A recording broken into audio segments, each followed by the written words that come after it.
किसी भी मुगल, हिंदुस्तानी, पठान या फिरंगी को तिब्बत में न आने दिया जाए। चीन के सम्राट की आज्ञा थी। आज्ञा के उल्लंघन की सजा थी मौत।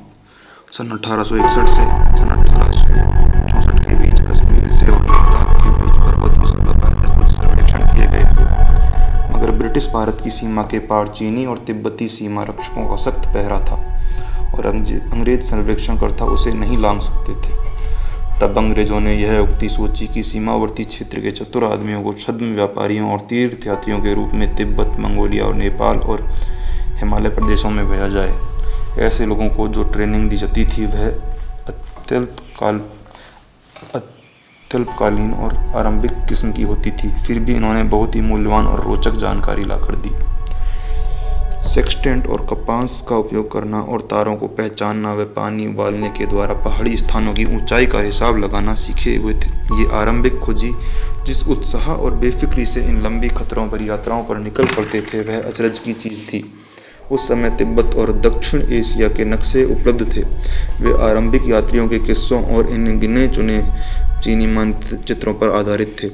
भारत की तरफ से तो हिमालय की चोटियों की अवस्थित ऊंचाई आदि बिल्कुल ठीक जानी जा चुकी थी, मगर उसके पार विशाल अज्ञात प्रदेश था जिसके नक्शे लगभग खाली थे।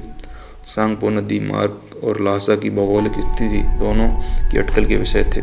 समूचा प्रदेश रहस्य और रूमानियत में लिपटा था। सन 1863 में पहले खोजी भर्ती किए गए। ये थे पंडित नैन सिंह और उनका भाई मान सिंह, जो ऊपरी कुमाऊं के जोहर भोट इलाके के सीमा क्षेत्र के पहाड़ी थे। नैन सिंह, जो आगे चलकर पंडित के नाम से मशहूर हुए, अपने गांव के सरकारी स्कूल के हेडमास्टर थे। वे सार्जेंट वेंट बंधुओं के साथ काम कर चुके थे और इसी काम के लिए अत्यंत उपयुक्त थे।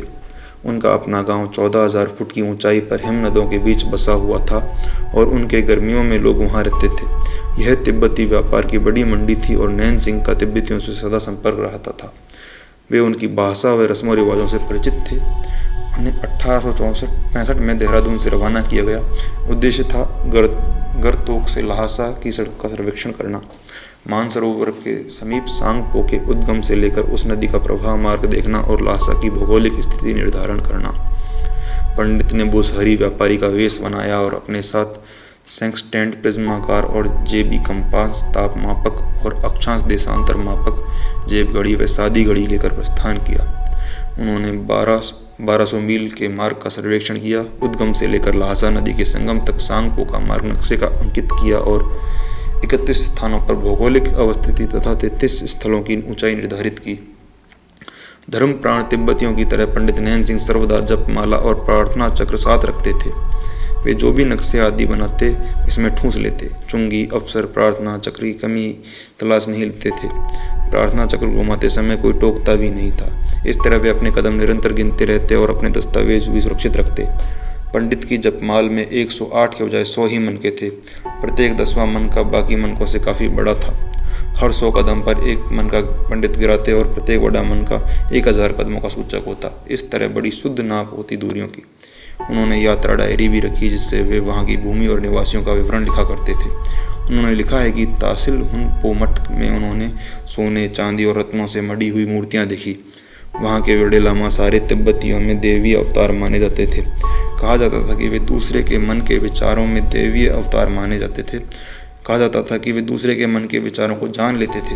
पंडित नैन सिंह को इससे चिंता हुई कि मेरा भेद न खुल जाए, मगर उन्होंने कुछ विनोद के साथ लिखा है कि यह भय व्यर्थ सिद्ध हुआ। 11 वर्षीय रूपवान बालक बड़े लामा के 3 रस्मी सवाल पूछे। आपके राजा सकुशल हैं? आपका देश खुशहाल है? आप स्वस्थ हैं? और फिर आशीर्वाद दे दिया। पंडित नैन सिंह की पहली यात्रा सफलता से सारी दुनिया के भूगोलज्ञों का ध्यान आकृष्ट किया। इस प्रकार हमारी उत्तर सीमा से परे अज्ञात इलाकों की छानबीन का दौर शुरू किया। ब्रिटेन की रॉयल ज्योग्राफिकल सोसाइटी ने सम्मान के प्रतीक के रूप में उन्हें सोने की एक घड़ी भेंट की थी। इसके साथ पंडित नैन सिंह ने हिमालय के आर पार के प्रदेश की जांच में लगे। अंग्रेजों ने तिब्बत की सोने की खानों के बारे में सुना था और वे ज़्यादा जानकारी प्राप्त करना चाहते थे।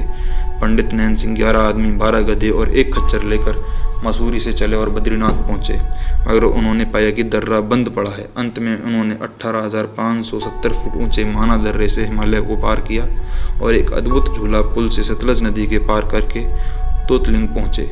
पुल सिकंदर का बनवाया हुआ बताया जाता था और उसकी लोहे की जंजीर को मोर्चे से मुक्त रखने के लिए उस पर खूब मक्खन मला जाता था। यह टोली गारतोक के पूर्व में पहाड़ों की चढ़ी और 17,500 फुट ऊंचे दर्रे युद्ध की पार करके एक वीरान पठार में पहुंची, जिसका नाम हिरन मैदान रखा गया था।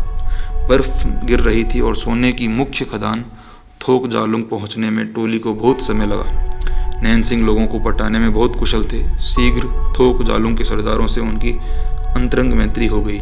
सरदारों ने अक्सर बुलावा भेजते और चाय और तंबाकू के दौर के बीच पहाड़ों के इस पार के देश के बारे में दोनों में बातचीत हुआ करती। पंडित नैन सिंह ने सोने की खानों का बारीकी से निरीक्षण किया और खुदाई का ब्यौरा लिया।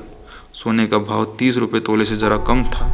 सन 1884 में नैन सिंह अपनी आखिरी यात्रा पर निकले, जो उनकी सबसे प्रसिद्ध यात्रा भी रही।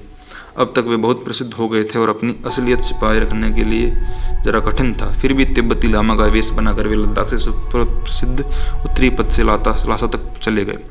इस यात्रा में उन्होंने अनेकों झीलों, कई नदियों का पता लगाया। सांगपो ब्रह्मपुत्र उत्तर में उन्होंने के समानांतर स्थित विशाल पर्वत श्रृंखला का पता लगाने का श्रेय भी उन्होंने को जाता है। उन्होंने इस महान नदी के साथ साथ यात्रा करके उसके मार्ग का पता लगाया। अब केवल 30 मील जितनी दूरी अज्ञात रह गई थी, मगर नैन सिंह की सारी शक्ति जैसे इस यात्रा में निचुड़ गई। उनका स्वास्थ्य एकदम गिर गया। वे अपने नेत्रों की ज्योति भी गंवा बैठे।